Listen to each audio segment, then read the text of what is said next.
Okay, so we're simplifying a fraction that has a complex number in both the numerator and denominator. And this is good for any fraction that has two terms in the denominator. One of them has an I in it. The example we're going to look at is 5 minus I root 3 over 5 plus I root 3. And anytime you have a two-term denominator, one of them which has an I, we start by multiplying both the top and bottom by the conjugate of the bottom. The conjugate of the bottom, in this case, since this is 5 plus I root 3, is all you have to do is switch the operation. So instead of adding, we're going to subtract the two terms. So the conjugate of this denominator is going to be 5 minus I root 3. And the next step, we'll just multiply 5 minus I root 3 on the top and the bottom.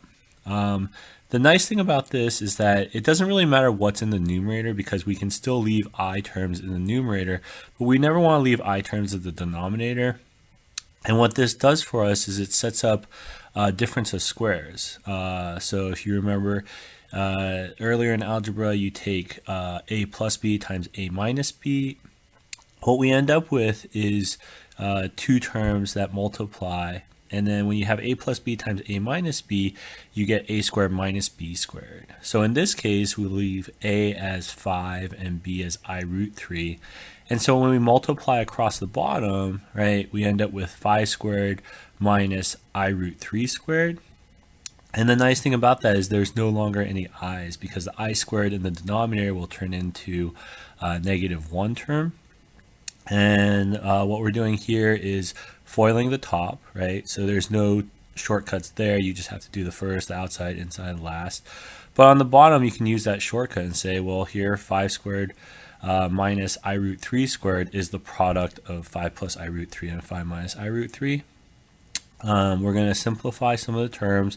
We're going to replace the I squares with -1s because that's what their value is. And when we simplify, we end up with 28 minus 10 root 3i, which I have left out, but I will add momentarily. There and there.